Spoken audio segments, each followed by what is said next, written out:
Um tema que interessa a nossa economia, interessa a nossa atividade produtiva e interessa muito o que vai acontecer a partir de agora. Ainda que a gente tenha a impressão de que a agricultura anda sozinha, com as próprias pernas, que vai bem. Aliás, boa notícia, Escola. Andei pelo interior esse final de semana.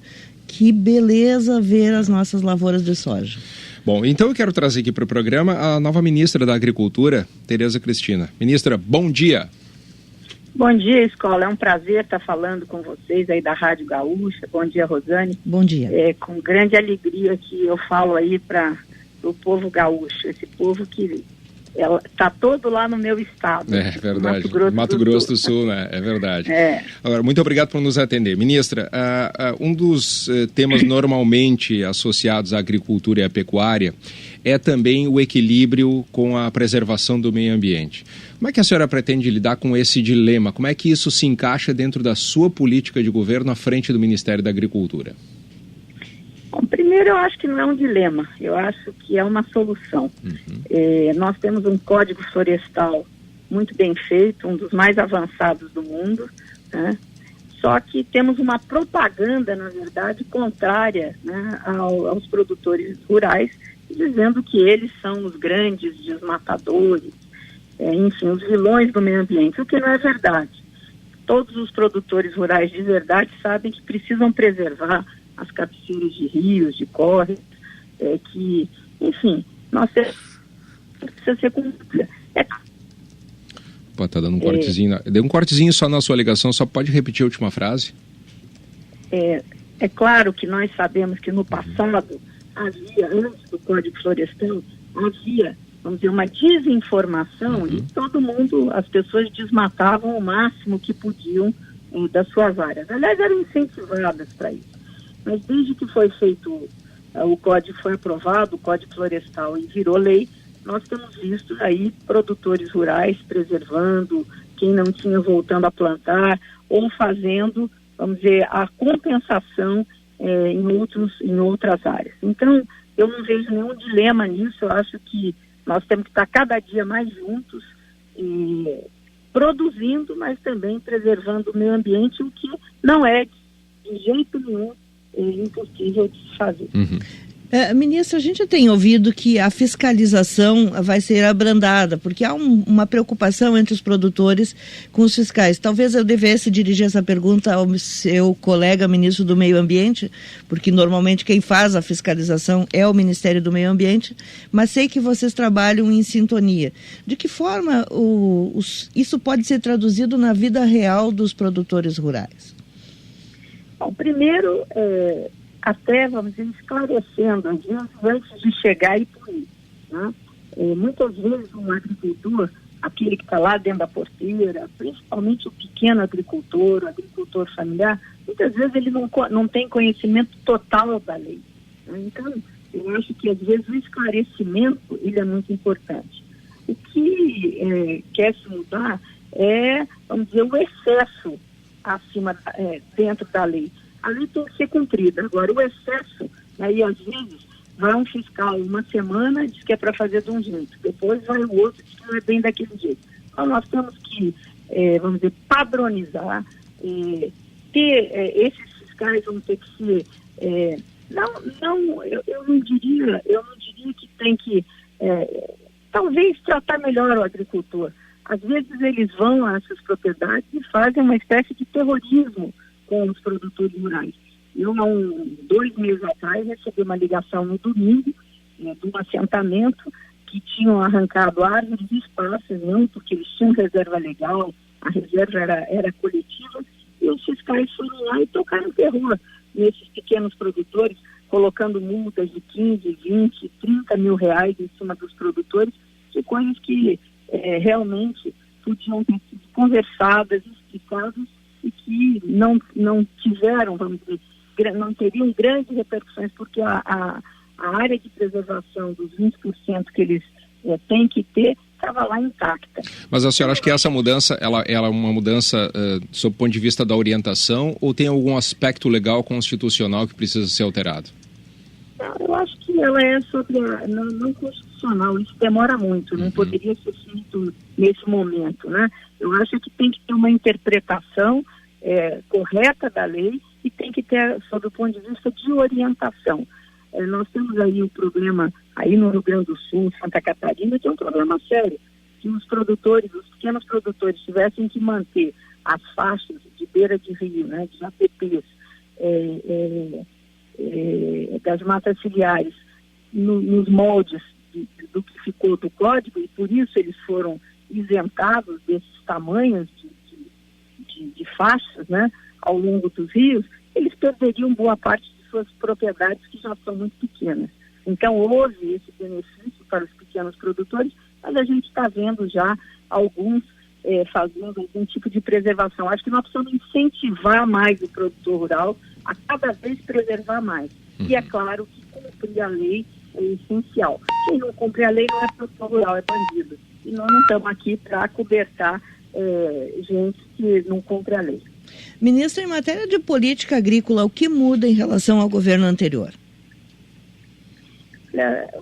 A política agrícola, o que nós vamos pensar é pensar mais longo prazo.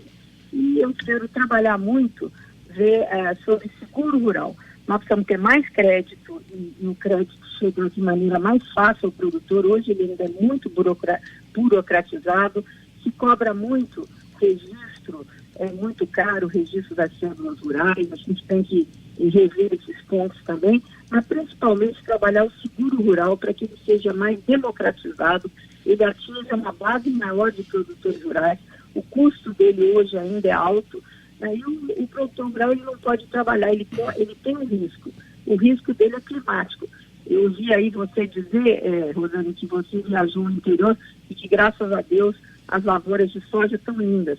Mas nós estamos tendo problema em alguns lugares do Paraná, no meu estado, no Mato Grosso do Sul, veranicos maiores do que tivemos na safra passada.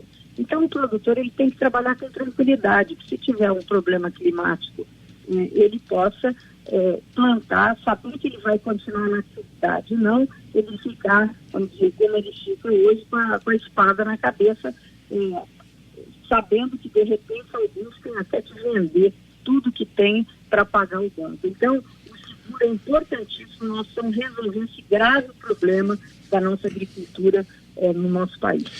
Ministra, um tema que sobressalta o campo é a demarcação de terras indígenas, um tema que coloca em lados opostos o campo, e colocava até recentemente pelo menos, o campo e a FUNAI. Agora a demarcação fica sob a sua pasta. O que muda e quais são as suas ideias sobre isso? Nós vamos acabar só com a ideologia nesse campo. A lei está aí, é para ser seguida. Agora, nós não podemos mais também fazer como as demarcações eram feitas, que só um lado podia tudo. O produtor rural, muitas vezes, ele ficava sabendo que a sua área estava sujeita à demarcação, depois que já estava tudo pronto, enfim, ele tinha lá 30, 60 dias para sua defesa final, e que na grande maioria dos casos ele perdia. E esse foi o grande problema, que se judicializou tudo. Então hoje nós temos uma insegurança danada a respeito de demarcação de terra indígena, e ninguém ganhou com isso, nem o índio, nem o produtor rural. Por quê? Porque essas discussões na justiça levam 20, 30 anos para ser resolvidas, e cria então uma insegurança para os dois lados. Aquele que estava ali até 88, que a Constituição dizia que não teria problema, e que depois, com essa nova maneira de se pensar as demarcações, fizeram aí muitas injustiças no campo. Então, isso nós vamos trabalhar com bastante cuidado, nós vamos rever algumas coisas aí do passado e vamos trabalhar daqui para frente de uma maneira justa, que os índios, que hoje já têm 13% do território brasileiro, é muito mais do que se usa para a agricultura. Nós usamos aí menos de 9% para se plantar no país todo, e ter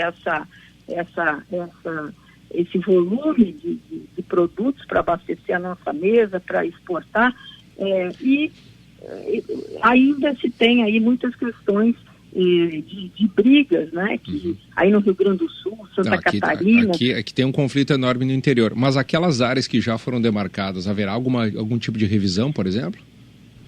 Se elas não foram ainda assinadas, e acho que pode haver sim. Nós queremos olhar tudo isso, fazendo justiça, é claro, para os dois lados. de maneira muito republicana, mas sem ideologizar essa questão. Eu acho que essa questão ela precisa ser tratada com muito mais, como é que eu te diria, com muito mais justiça, mas justiça para os dois lados, não para um único lado. O pêndulo não pode ficar para um só lado, para um só lado da coisa, né? Então, eu acho que nós estamos ainda discutindo a parte fundiária veio para o INCRA, mas a parte de saúde, da cultura, da educação, ela vai ficar toda com a ministra Damares na pasta que trata de direitos humanos, enfim, e que vai ser olhado, eu tenho certeza, com bastante, com um olhar muito bom para que os indígenas possam ter dignidade. O que a gente acha só muito estranho é que, apesar de tudo que se fez aí nessa área de demarcação, olhe a situação dos indígenas na grande maioria do país, de miséria extrema. E é isso que a gente não quer que aconteça. Eles têm que produzir, aqueles que saibam, aqueles que querem alugar, arrendar suas terras, que é um dos problemas que acontece aí no Rio Grande do Sul. Por que não? Isso precisa ser mudado a legislação. Eu acho que eles têm todo o direito de arrendar sua terra e receber o que é justo e poder dividir essa renda entre as famílias indígenas que estão naquelas áreas que foram marcadas como terra indígena. Ministra, da última vez que nós conversamos aqui, a senhora tinha recém sido indicada pelo ainda presidente eleito, e eu lhe fiz uma pergunta sobre uma das maiores demandas dos produtores rurais, que é a questão do Fundo Rural, aquela dívida que se soma 18 bilhões.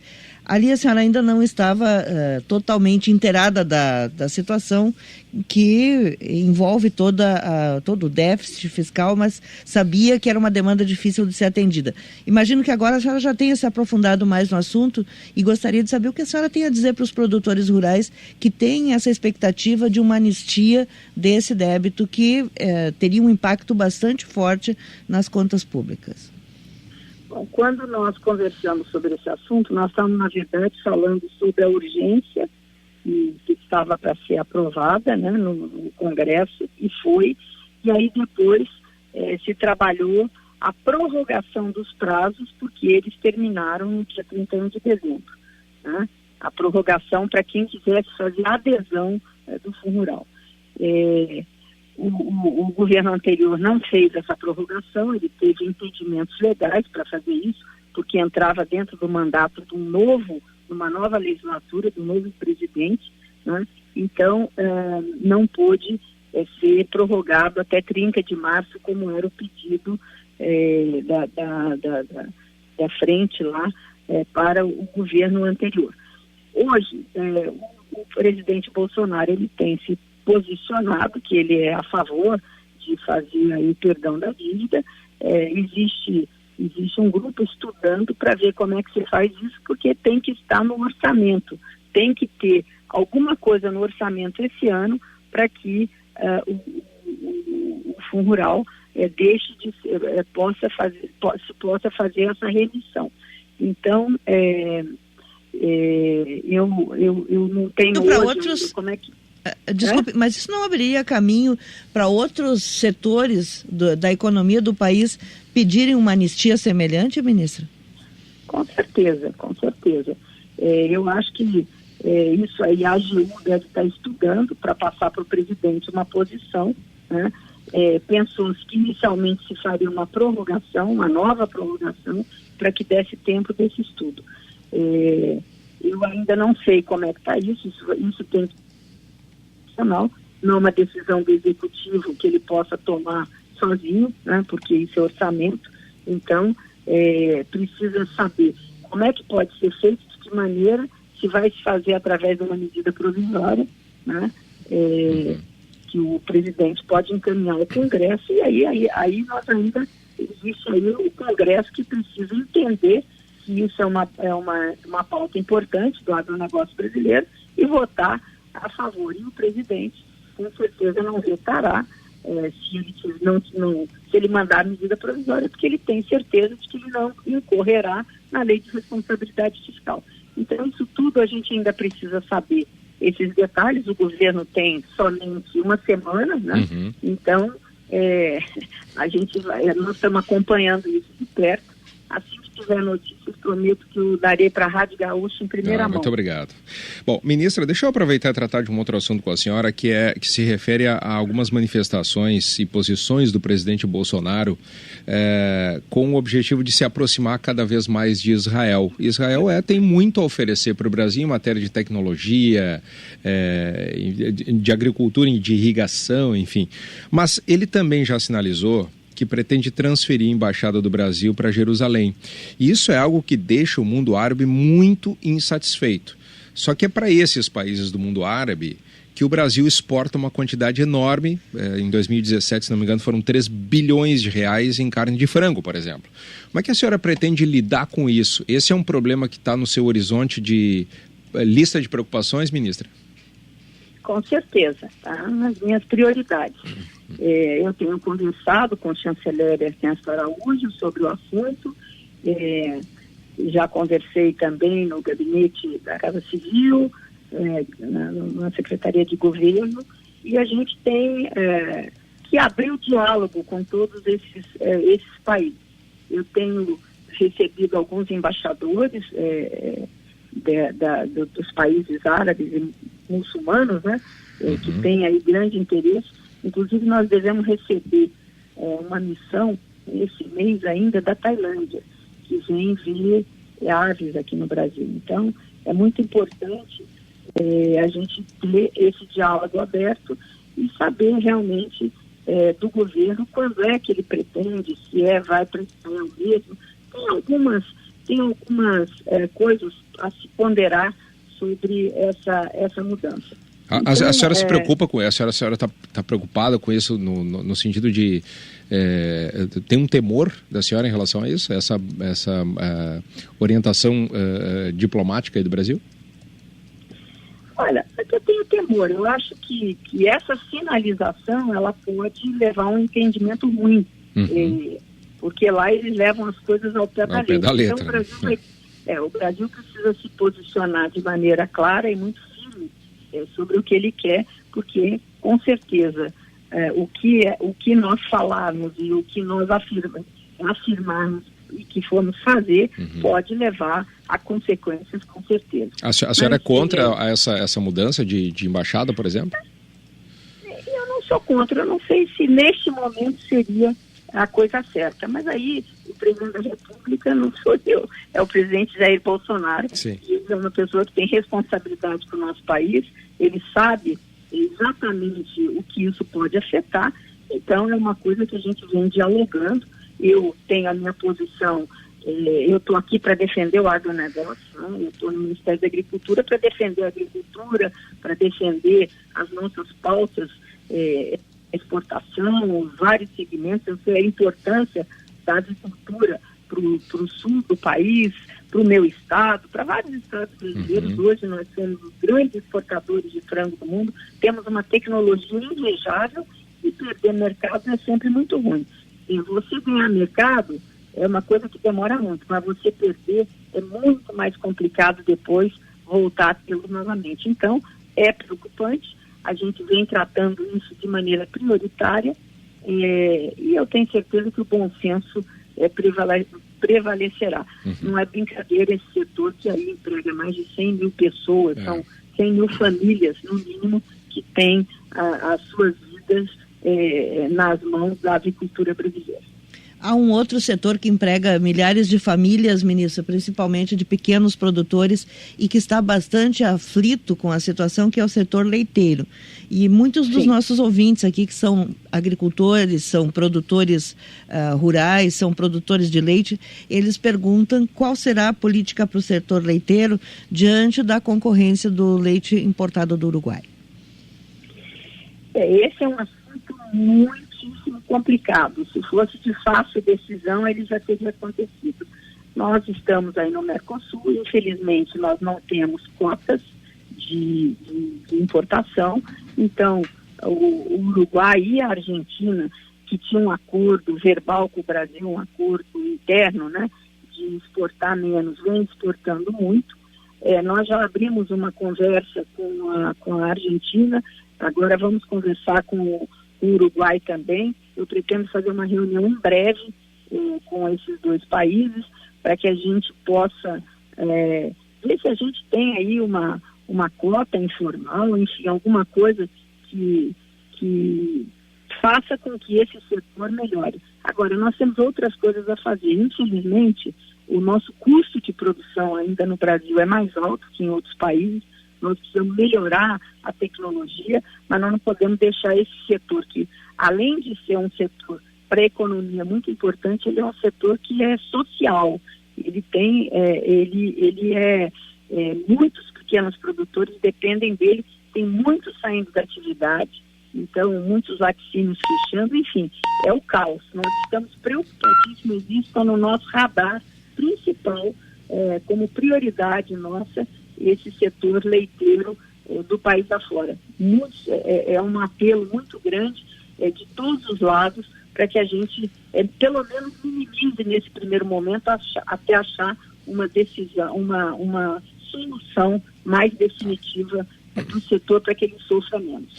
Olha, ministra Tereza Cristina, muito obrigado pela sua entrevista nessa manhã, pela disposição em conversar conosco. Certamente, ao longo dos próximos meses, vamos ter outras oportunidades para tratar de assuntos da agricultura com a senhora. Muito obrigado pela sua atenção, bom dia, bom trabalho, boa sorte na nova função. Muito obrigada, eu que agradeço aí a todos os ouvintes da Rádio Gaúcha, a vocês, e eu tenho sempre o maior prazer em conversar com vocês. Muito obrigado, uma boa semana.